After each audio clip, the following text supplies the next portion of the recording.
Kalian tahu kan kondisi Afghanistan saat ini? Militer Amerika Serikat angkat kaki, rezim berganti. Dan seperti negara-negara lain yang mengalami perubahan politik besar, di sana sekarang terjadi kekacauan. Beragam upaya sebenarnya sudah dilakukan untuk menyelesaikan konflik antara sesama orang Afghanistan yang melibatkan banyak kekuatan asing ini. Salah satunya, menggagas rekonsiliasi. Tapi, upaya itu belum berhasil. Kamu tahu nggak? Ternyata Indonesia pernah loh ikut mengupayakan perdamaian di Afghanistan. Yap, upaya itu berawal pada 2007.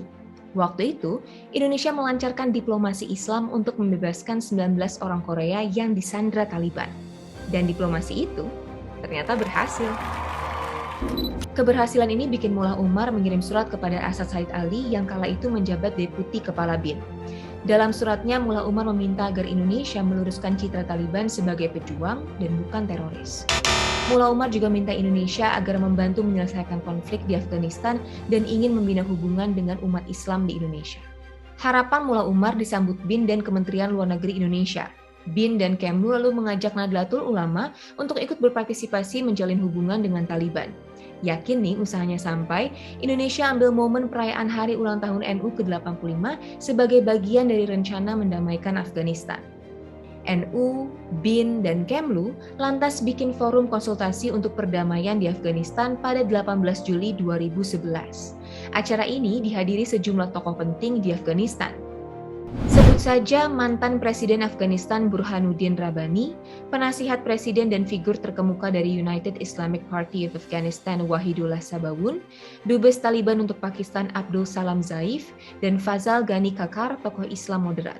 Acara itu pun sukses menghasilkan pernyataan bersama. Dalam acara itu turut hadir juga Dr. Ihsan Malik. Ia adalah seorang pakar konflik yang diajak NU untuk terlibat merancang rekonsiliasi. Pak Ihsan bercerita sedikit kepada saya soal bagaimana Indonesia merancang rekonsiliasi tersebut. Kan ini kompleks ya, ini udah lama. Ini konflik yang berlarut-larut, sangat kompleks. Pemainnya berganti-ganti, ada Soviet, Amerika, dan sangat kompleks begitu. Maka di dalam proses perdamaian itu ada dua strategi sebetulnya. Satu itu strategi dari atas atau track one. Kita sebut strategi track one ya. Itu lebih pendekatan politik. Tapi juga ada yang kedua, strategi kedua yang disebut track 2 atau kadang-kadang disebut juga multi track. Ini people to people. Jadi people to people reconciliation. Jadi perdamaian dari bawah. Ada perdamaian dari atas track 1 gitu. Nah, NU tahun 2011 memulai proses dari bawah. Ya, proses dari bawah track 2 atau second track ini. Jadi kita mulai kenalkan Islam moderat Indonesia. Islam Indonesia ini damai karena dia katakanlah dia belajar tentang dan nasionalisme. Dia ini pada nasionalisme. Kemudian dia juga belajar untuk katakanlah dengan keberagaman agama dan etnik.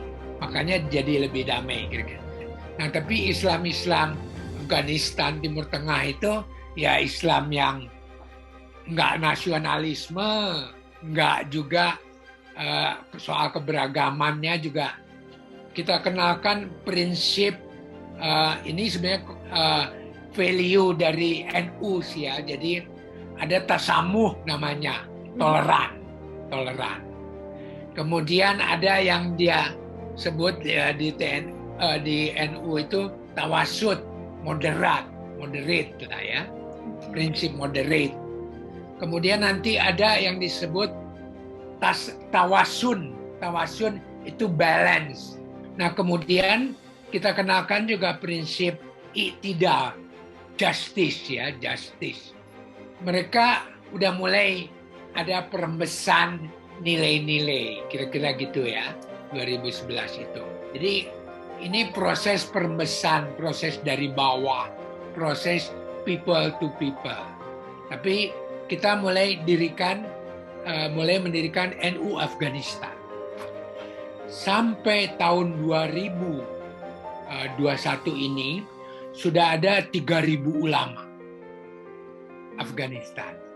Dia mengusung prinsip tadi, moderate, toleran, adil, kemudian ini, dan juga Pancasila, karena kita kirim ke UGM beberapa ulama Afghanistan ke UGM belajar Pancasila.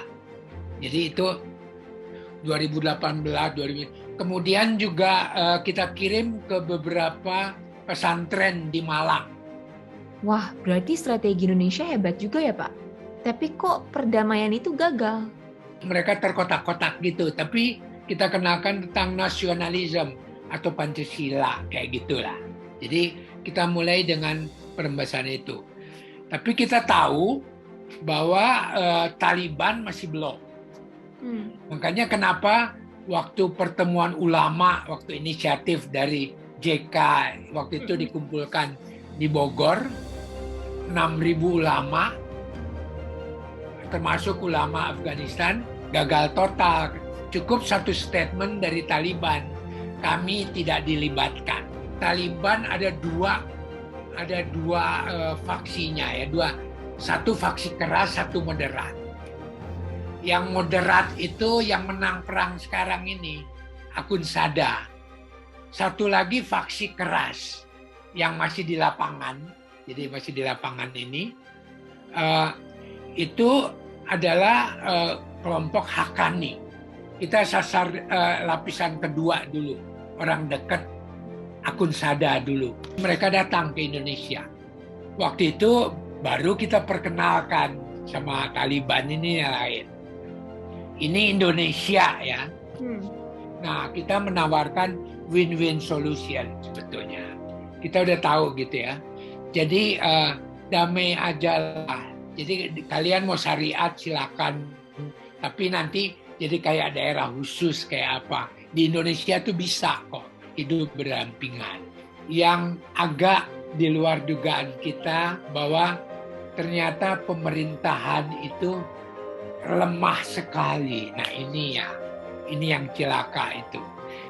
Kemudian juga ternyata juga militernya juga terbelah-belah sesuai dengan etnik, sesuai dengan ini.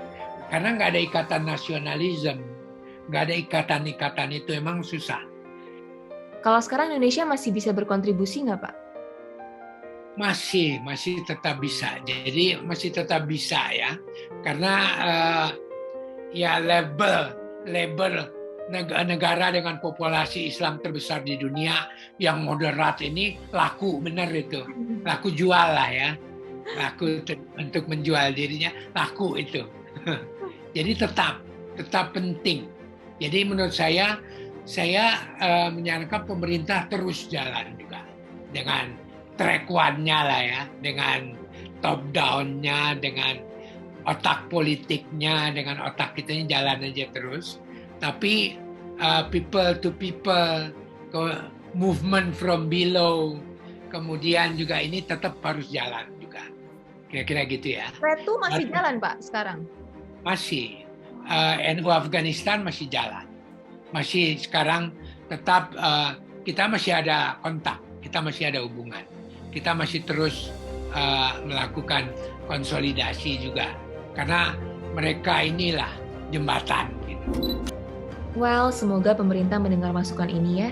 Minimal kita berkontribusi untuk perdamaian sebuah negeri. Karena bukankah menyelamatkan satu nyawa berarti menyelamatkan kehidupan. Apalagi ini menyelamatkan banyak nyawa warga tak berdosa karena konflik yang tak berkesudahan. Semoga aja ya.